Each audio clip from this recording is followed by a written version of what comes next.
ګوره د نبي علیه السلام ژوند هغه ډېر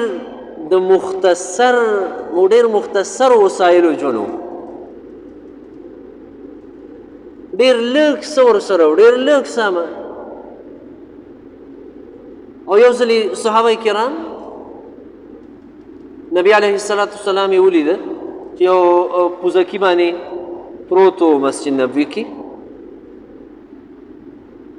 او چې کله راپاڅېده نو صحابه کرامو ولیدل چې د هغه په دې بدن مبارک باندې په شا باندې د دې پوزکي هغه چافې پرتې وې.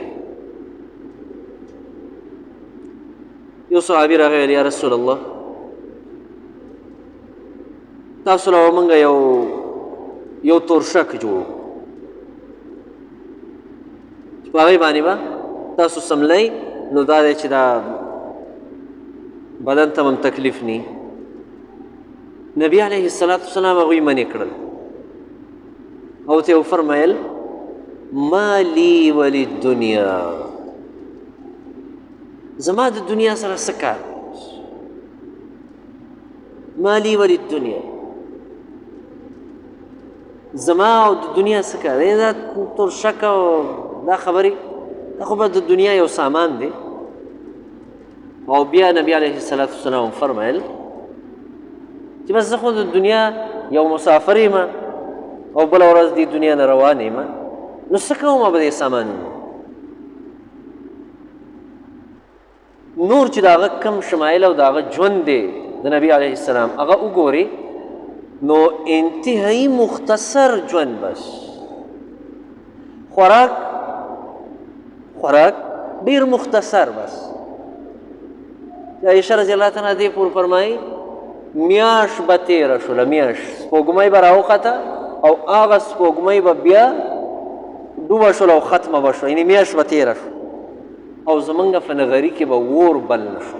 چا ورته ویل څه به هم خواړه؟ عایشه رضی الله تعالی ته وفرمیل چې موږ به نأکل الاسودین، موږ به دوه تور څیزونه خوړل، بس دوه تور څیزونه، التمر والماء، بس کجوره او اوبه، دا به هم خواړه. بس یعنې په خوراک کې د هغوی ژوند ډېر آسان و، ډېر آسان، اغوستلو کې ژوند آسان. نبی علیه السلام دا فرمایلی دی او دې باندې ډېر سوچ پکار دی. دا هسې نه دي، دا څه اخوا دېخوا زما او د بل خبرې نه دي، دا د الله د هغه نبي خبرې دي. تاسو ته ما وویل چې هغه زموږ د هدایت لپاره لاره دي.